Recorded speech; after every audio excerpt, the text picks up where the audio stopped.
des ans,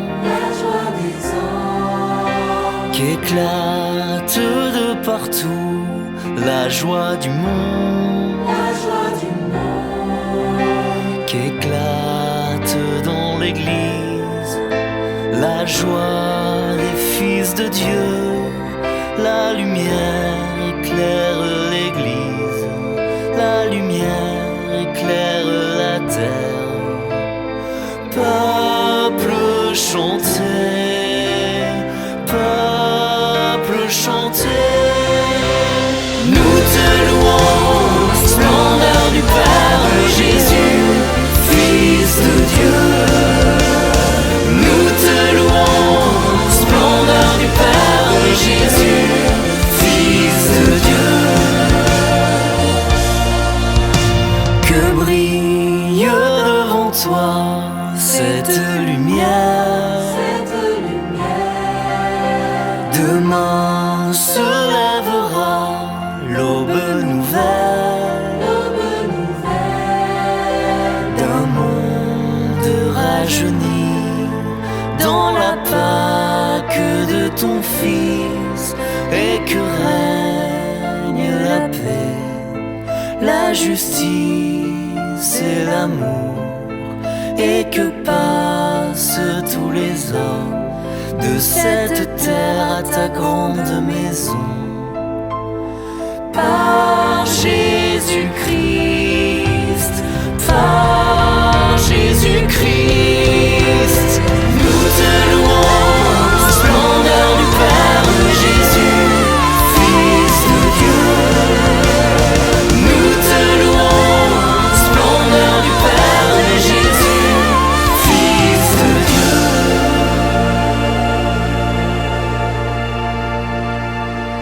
Lecture du livre de la Genèse.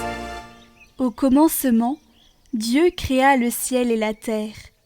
La terre était informe et vide, les ténèbres étaient au-dessus de l'abîme, et le souffle de Dieu planait au-dessus des eaux.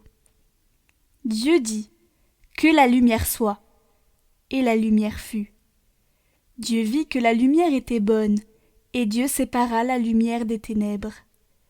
Dieu appela la lumière jour, il appela les ténèbres nuit. Il y eut un soir, il y eut un matin, premier jour. Et Dieu dit : qu'il y ait un firmament au milieu des eaux et qu'il sépare les eaux. Dieu fit le firmament, il sépara les eaux qui sont au-dessous du firmament et les eaux qui sont au-dessus. Et ce fut ainsi. Dieu appela le firmament ciel. Il y eut un soir, il y eut un matin, deuxième jour. Et Dieu dit : les eaux qui sont au-dessous du ciel, qu'elles se rassemblent en un seul lieu, et que paraisse la terre ferme. Et ce fut ainsi. Dieu appela la terre ferme terre, et il appela la masse des eaux mer. Et Dieu vit que cela était bon. Dieu dit : que la terre produise l'herbe, la plante qui porte sa semence, et que, sur la terre, l'arbre à fruits donne, selon son espèce, le fruit qui porte sa semence. Et ce fut ainsi.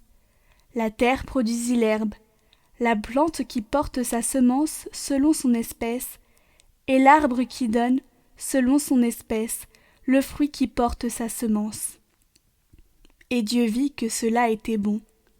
Il y eut un soir, il y eut un matin, troisième jour. Et Dieu dit : qu'il y ait des luminaires au firmament du ciel pour séparer le jour de la nuit, qu'ils servent de signes pour marquer les fêtes, les jours et les années, et qu'il soit au firmament du ciel des luminaires pour éclairer la terre. Et ce fut ainsi.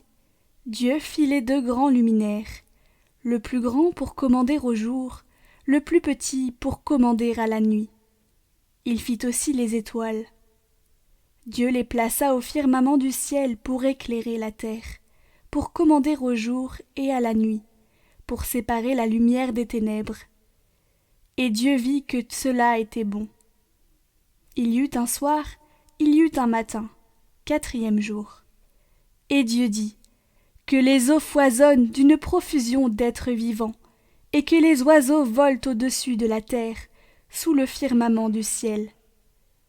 Dieu créa, selon leur espèce, les grands monstres marins, tous les êtres vivants qui vont et viennent et foisonnent dans les eaux, et aussi, selon leur espèce, tous les oiseaux qui volent. Et Dieu vit que cela était bon. Dieu les bénit par ces paroles. Soyez féconds et multipliez-vous, remplissez les mers, que les oiseaux se multiplient sur la terre. Il y eut un soir, il y eut un matin, 5e jour. Et Dieu dit, que la terre produise des êtres vivants selon leur espèce, bestiaux, bestioles et bêtes sauvages selon leur espèce. Et ce fut ainsi. Dieu fit les bêtes sauvages selon leur espèce, les bestiaux selon leur espèce, et toutes les bestioles de la terre selon leur espèce. Et Dieu vit que cela était bon. Dieu dit, faisons l'homme à notre image, selon notre ressemblance. Qu'il soit le maître des poissons de la mer, des oiseaux du ciel, des bestiaux, de toutes les bêtes sauvages et de toutes les bestioles qui vont et viennent sur la terre. Dieu créa l'homme à son image. À l'image de Dieu, il le créa. Il les créa, hommes et femmes. Dieu les bénit et leur dit, soyez féconds et multipliez-vous, remplissez la terre et soumettez-la. Soyez les maîtres des poissons de la mer, des oiseaux du ciel, et de tous les animaux qui vont et viennent sur la terre. Dieu dit encore, je vous donne toute plante qui porte sa semence sur toute la surface de la terre, et tout arbre dont le fruit porte sa semence. Telle sera votre nourriture. À tous les animaux de la terre, à tous les oiseaux du ciel, à tout ce qui va et vient sur la terre et qui a souffle de vie, je donne comme nourriture toute herbe verte. Et ce fut ainsi. Et Dieu vit tout ce qu'il avait fait. Et voici, cela était très bon. Il y eut un soir, il y eut un matin, 6e jour. Ainsi furent achevés le ciel et la terre et tout leur déploiement. Le 7e jour, Dieu avait achevé l'œuvre qu'il avait faite. Il se reposa le 7e jour de toute l'œuvre qu'il avait faite.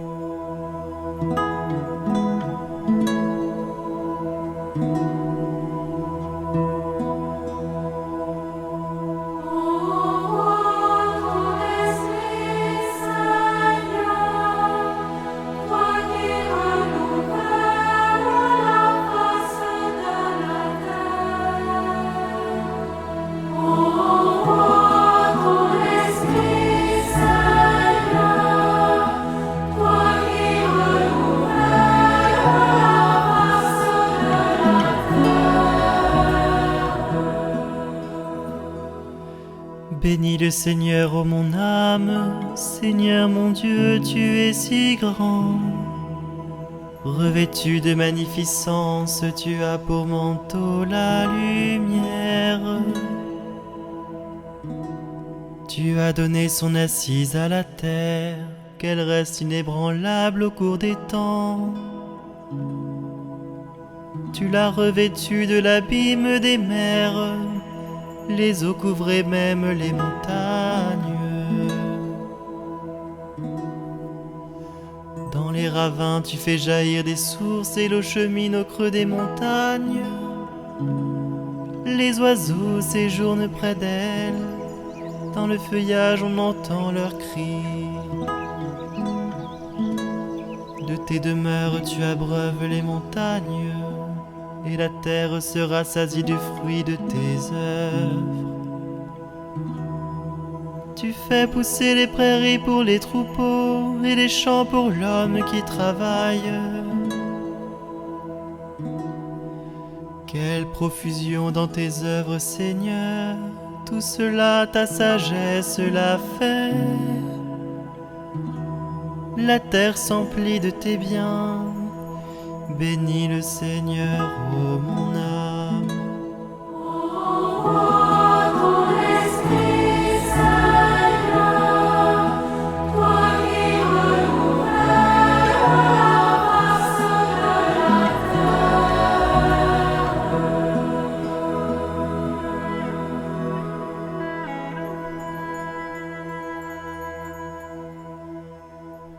Lecture du livre de la Genèse. En ces jours-là, Dieu mit Abraham à l'épreuve. Il lui dit : « Abraham !»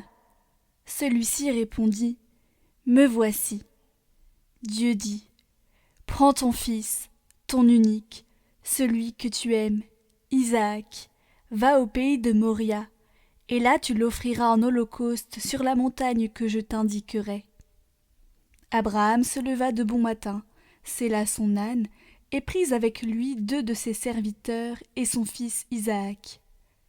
Il fendit le bois pour l'holocauste et se mit en route vers l'endroit que Dieu lui avait indiqué. Le 3e jour, Abraham, levant les yeux, vit l'endroit de loin. Abraham dit à ses serviteurs : « Restez ici avec l'âne. Moi et le garçon, nous irons jusque là-bas pour adorer, puis nous reviendrons vers vous. » Abraham prit le bois pour l'holocauste et le chargea sur son fils Isaac. Il prit le feu et le couteau, et tous 2 s'en allèrent ensemble. Isaac dit à son père Abraham : « Mon père !»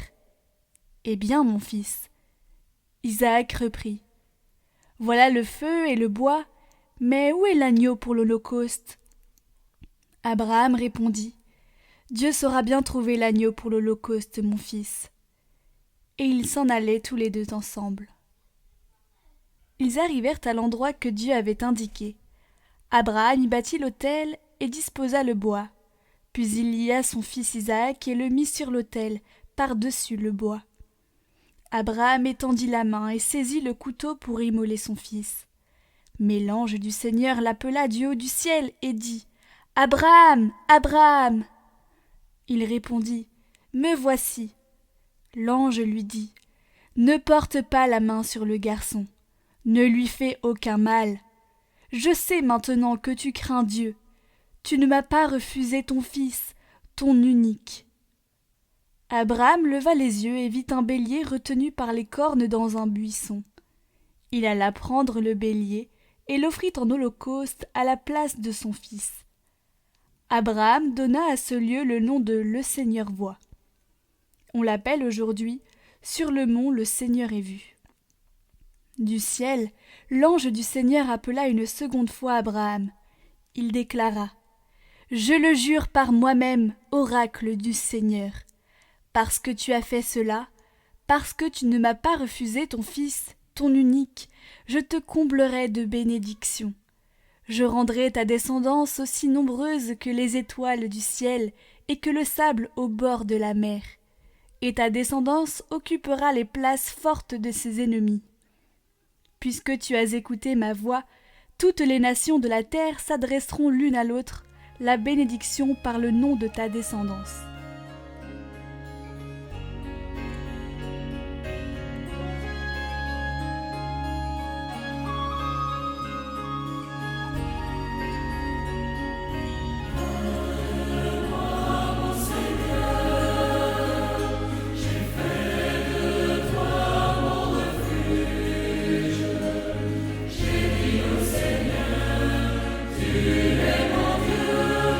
Je n'ai d'autre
Lecture du livre de l'Exode. En ces jours-là, le Seigneur dit à Moïse : « Pourquoi crier vers moi ? Ordonne aux fils d'Israël de se mettre en route. Toi, lève ton bâton, étends le bras sur la mer, fends-la en deux, et que les fils d'Israël entrent au milieu de la mer à pied sec. Et moi, je ferai en sorte que les Égyptiens s'obstinent. Ils y entreront derrière eux. Je me glorifierai aux dépens de Pharaon et de toute son armée, de ses chars et de ses guerriers. Les Égyptiens sauront que je suis le Seigneur quand je me serai glorifié aux dépens de Pharaon, de ses chars et de ses guerriers. » L'ange de Dieu, qui marchait en avant d'Israël, se déplaça et marcha à l'arrière.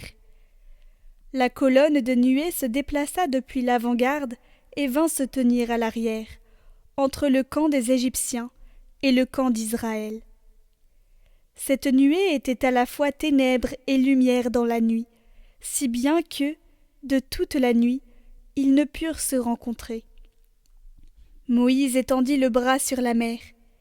Le Seigneur chassa la mer toute la nuit par un fort vent d'est. Il mit la mer à sec, et les eaux se fendirent. Les fils d'Israël entrèrent au milieu de la mer à pied sec, les eaux formant une muraille à leur droite et à leur gauche. Les Égyptiens les poursuivirent.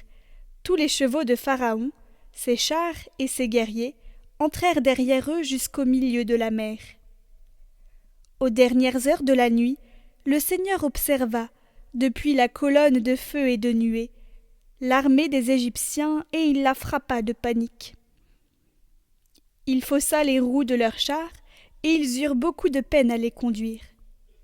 Les Égyptiens s'écrièrent : « Fuyons devant Israël, car c'est le Seigneur qui combat pour eux contre nous. » Le Seigneur dit à Moïse : « Étends le bras sur la mer, que les eaux reviennent sur les Égyptiens, leurs chars et leurs guerriers. » Moïse étendit le bras sur la mer.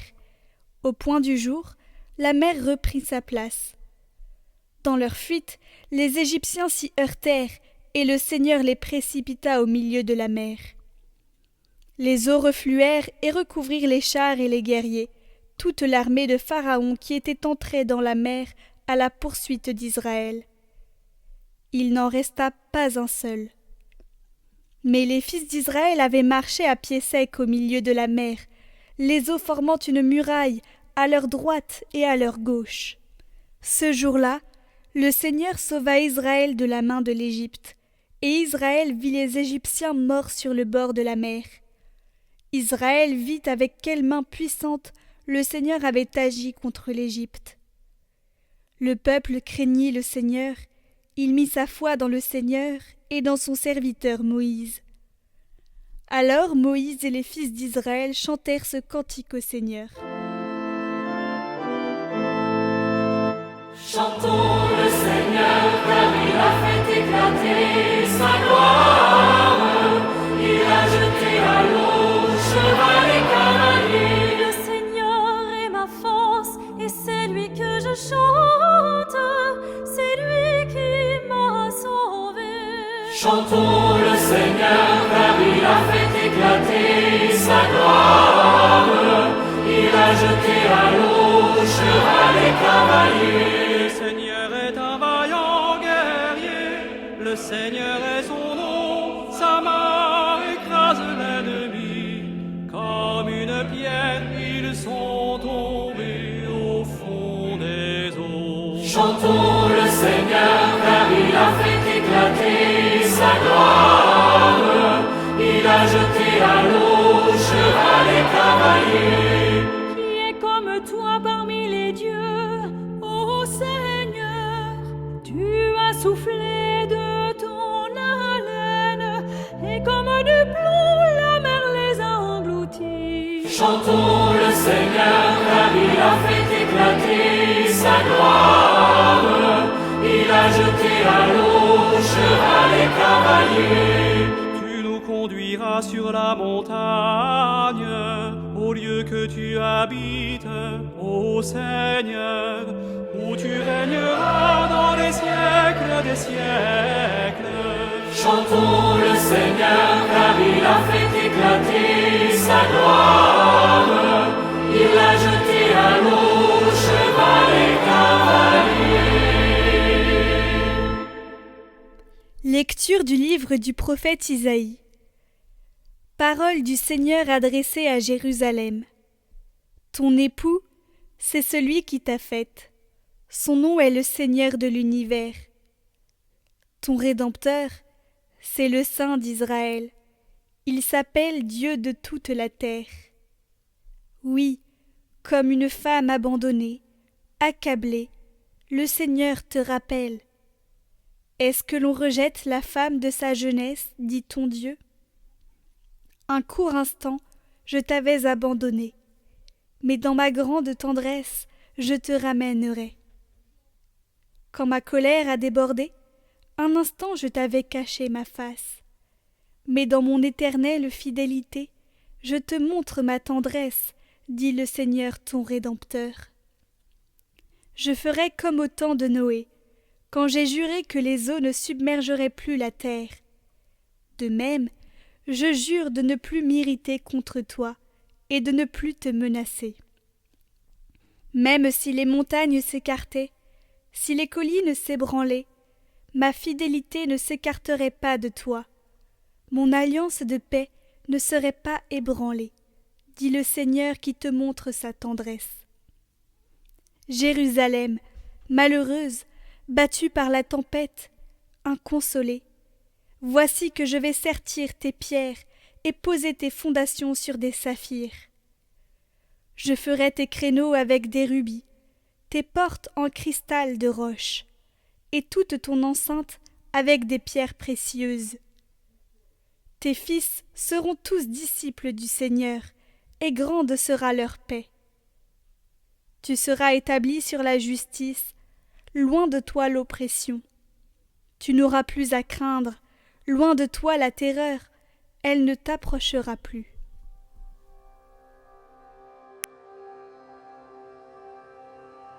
Je t'exalte, Seigneur, tu m'as relevé. Quand j'ai crié vers toi, Seigneur, mon Dieu, tu m'as guéri. Seigneur, tu m'as fait remonter de l'abîme et revivre quand je descendais à la fosse. Fêtez le Seigneur, vous ses fidèles, rendez grâce en rappelant son nom très saint. Sa colère ne dure qu'un instant, sa bonté toute la vie.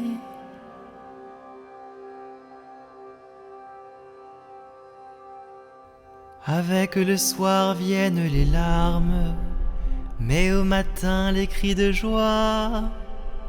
Tu as changé mon deuil en une danse, mes habits funèbres en parure de joie. Que mon cœur ne se taise pas, qu'il soit en fête pour toi, et que sans fin, Seigneur mon Dieu, je te rende grâce. Je t'exalte, Seigneur, tu m'as relevé. Lecture du livre du prophète Isaïe. Ainsi parle le Seigneur. Vous tous qui avez soif, venez, voici de l'eau. Même si vous n'avez pas d'argent, venez acheter et consommer. Venez acheter du vin et du lait, sans argent, sans rien payer.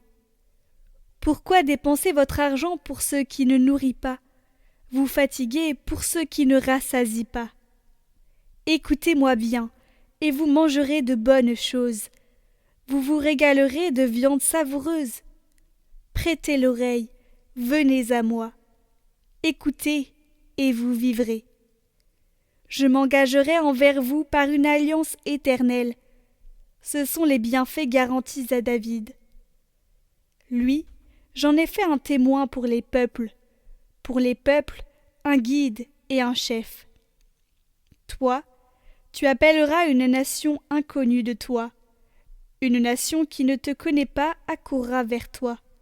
à cause du Seigneur ton Dieu, à cause du Saint d'Israël, car il fait ta splendeur. Cherchez le Seigneur tant qu'il se laisse trouver. Invoquez-le tant qu'il est proche. Que le méchant abandonne son chemin, et l'homme perfide ses pensées.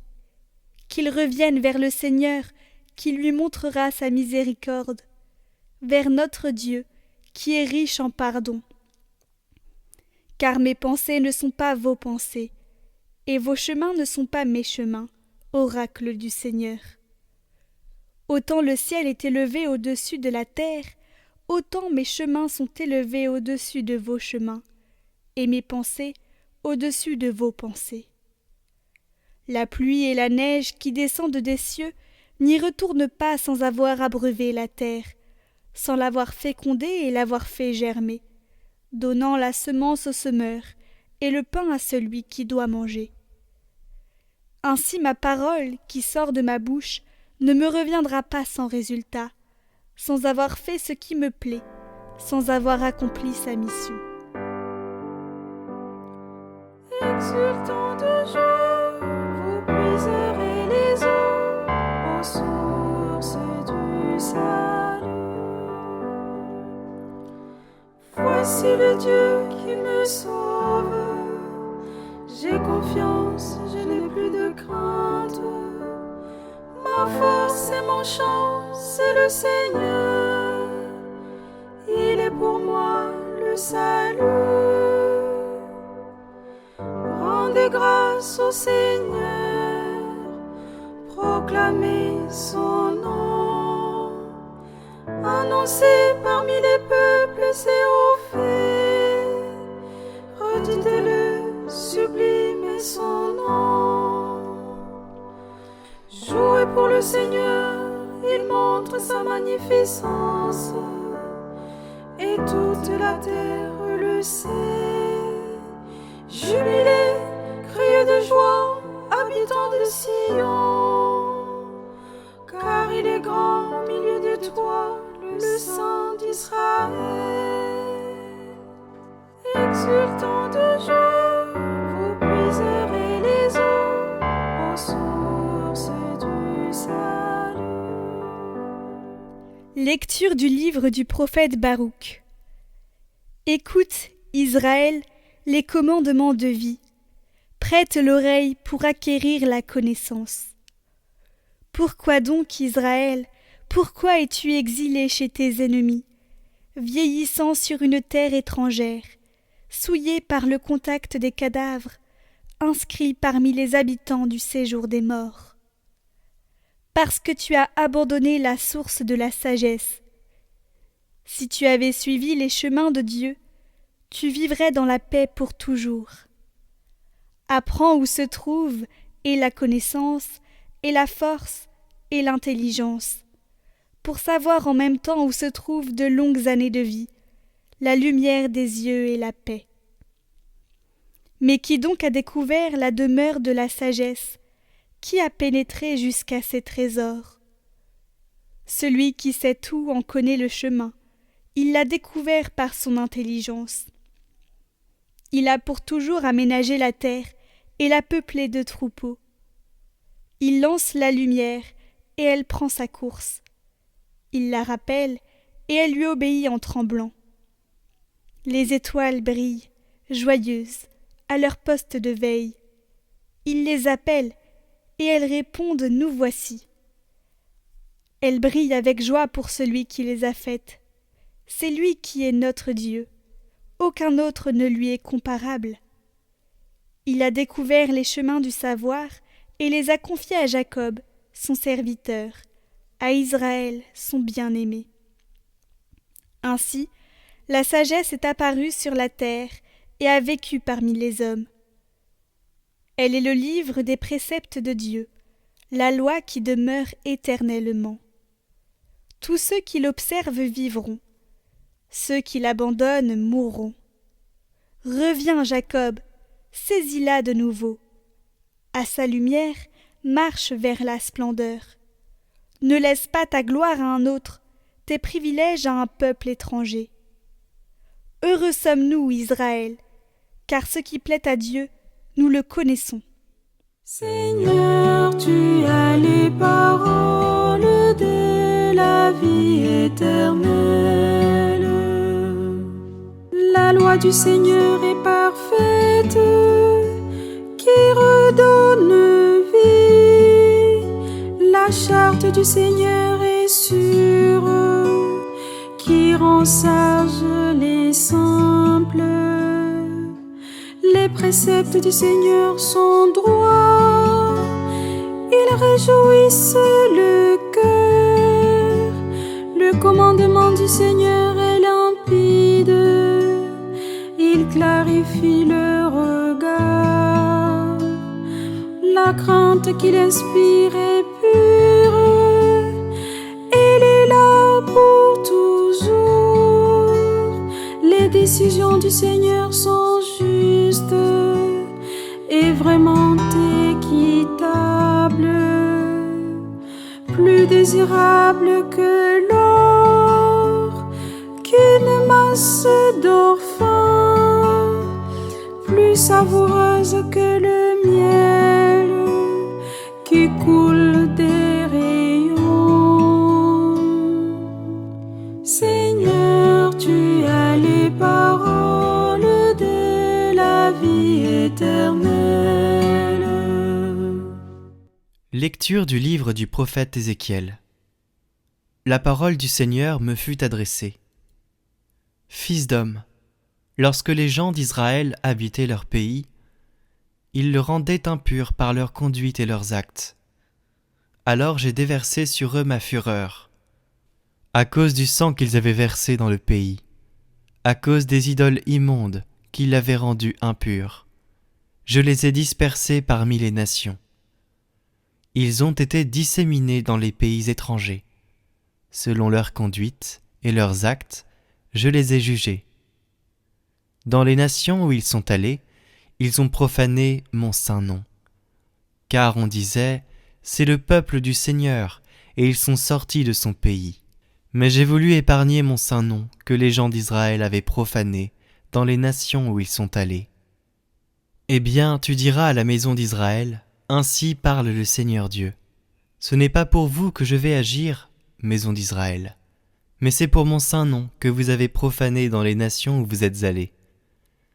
Je sanctifierai mon grand nom, profané parmi les nations, mon nom que vous avez profané au milieu d'elles. Alors les nations sauront que je suis le Seigneur, oracle du Seigneur Dieu. Quand par vous je manifesterai ma sainteté à leurs yeux, je vous prendrai du milieu des nations, je vous rassemblerai de tous les pays, je vous conduirai dans votre terre, je répandrai sur vous une eau pure, et vous serez purifiés de toutes vos souillures, de toutes vos idoles. Je vous purifierai. Je vous donnerai un cœur nouveau. Je mettrai en vous un esprit nouveau. J'ôterai de votre chair le cœur de pierre. Je vous donnerai un cœur de chair. Je mettrai en vous mon esprit. Je ferai que vous marchiez selon mes lois, que vous gardiez mes préceptes et leur soyez fidèles. Vous habiterez le pays que j'ai donné à vos pères. Vous serez mon peuple, et moi, je serai votre Dieu.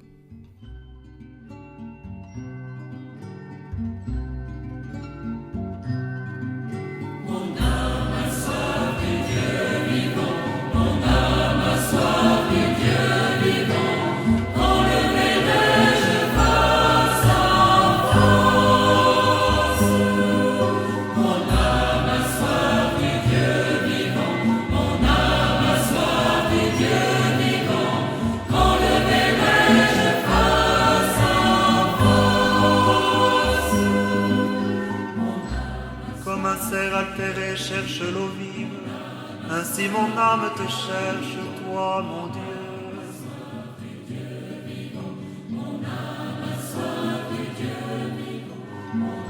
Envoie ta lumière et ta vérité, qu'elle guide mes pas et me conduise à ta montagne sainte, jusqu'en ta demeure.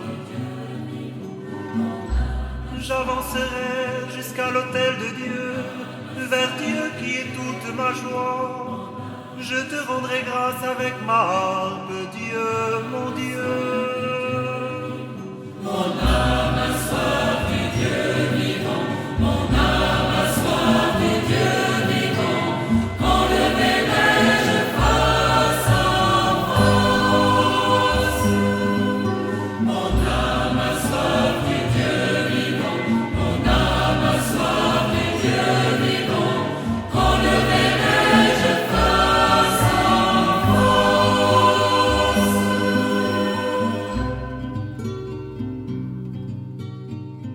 Lecture de la lettre de saint Paul apôtre aux Romains. Frères, nous tous qui par le baptême avons été unis au Christ Jésus. C'est à sa mort que nous avons été unis par le baptême. Si donc par le baptême qui nous unit à sa mort, nous avons été mis au tombeau avec lui, c'est pour que nous menions une vie nouvelle, nous aussi, comme le Christ qui, par la toute-puissance du Père, est ressuscité d'entre les morts. Car si nous avons été unis à lui, par une mort qui ressemble à la sienne, nous le serons aussi par une résurrection qui ressemblera à la sienne. Nous le savons, l'homme ancien qui est en nous a été fixé à la croix avec lui, pour que le corps du péché soit réduit à rien, et qu'ainsi nous ne soyons plus esclaves du péché. Car celui qui est mort est affranchi du péché. Et si nous sommes passés par la mort avec le Christ, nous croyons que nous vivrons aussi avec lui. Nous le savons en effet, ressuscité d'entre les morts, le Christ ne meurt plus. La mort n'a plus de pouvoir sur lui. Car lui qui est mort, c'est au péché qu'il est mort une fois pour toutes. Lui qui est vivant, c'est pour Dieu qu'il est vivant. De même, vous aussi, pensez que vous êtes morts au péché, mais vivants pour Dieu en Jésus-Christ.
Évangile de Jésus-Christ selon saint Marc.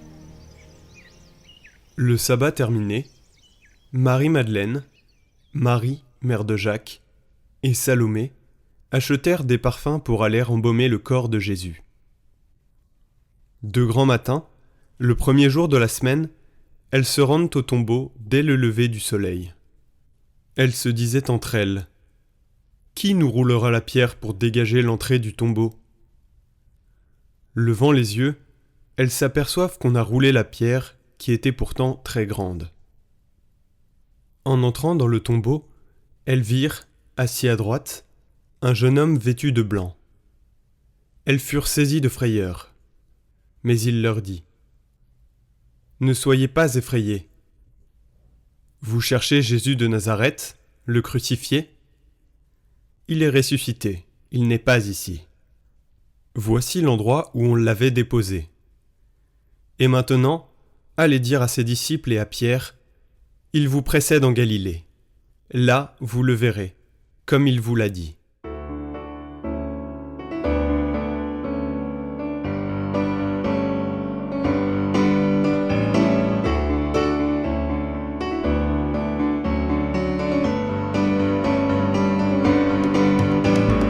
Au matin, la pierre est roulée sur la terre. Un jour nouveau s'est levé. Qui cherchez-vous parmi les morts? Regardez, levez les yeux et croyez.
Fille d'Israël, la Sainte Vierge a dû beaucoup lire et méditer l'Écriture. Les nombreux textes de la Vigile pascale rappellent cette longue fréquentation de la Bible qui fait mûrir en nous la connaissance de Dieu et l'amour que nous avons pour lui. La Sainte Vierge a eu dans ce domaine encore une grâce particulière, car en elle la parole a pris chair. À l'Annonciation, comme le rapporte saint Jean, le Verbe s'est fait chair et il a habité parmi nous. Plus précisément, il a pris chair dans le sein de la Vierge Marie, pour habiter parmi nous. Elle est la première demeure du Verbe fait chair. Reprenons quelques lectures que nous entendons au cours de la Vigile, en essayant de nous mettre toujours un peu plus à l'école de la Sainte Vierge. Marie est l'Immaculée Conception, celle par qui est réalisé le retour de la création à l'ordre et à la bonté originelle. Ayant offert son fils Jésus pour le salut du monde, Marie est comblée plus encore qu'Abraham quand il avait accepté d'offrir son fils Isaac par obéissance à la volonté de Dieu. Et elle est la figure d'Israël qui, après la traversée de la mer Rouge, avait été confirmée dans sa foi. Et elle accomplit également la figure de Jérusalem, consolée après l'épreuve de l'exil, car elle a porté en elle la parole de Dieu faite chair. Et elle peut dire avec tout Israël dans le livre de Baruch, « Heureux sommes-nous, Israël, car ce qui plaît à Dieu, nous le connaissons. » En réalité, nous comprenons que Marie est déjà, par anticipation de la grâce du baptême, la figure du nouvel Israël sur lequel Ézéchiel prophétisait « Vous habiterez le pays que j'ai donné à vos pères, vous serez mon peuple, et moi je serai votre Dieu. » Ce pays que Dieu a donné à nos pères, nous le savons, c'est toute la terre entière depuis la mort et la résurrection du Christ. La rencontre du ressuscité avec sa mère est tellement puissante qu'elle ne peut pas se dire. C'est pour cela que l'Évangile n'en parle pas. Toutefois, nous pouvons, après avoir suivi la Vierge Marie le jeudi saint et le vendredi saint, nous associer à son ineffable joie. Dans le silence, ouvrons notre cœur à cette joie silencieuse et si forte. Accueillons en nous la visite du Seigneur ressuscité et rendons grâce à Dieu pour la vie qu'il nous donne. Que la bénédiction de Dieu Tout-Puissant, Père, Fils et Saint-Esprit descende sur vous tous et y demeure à jamais.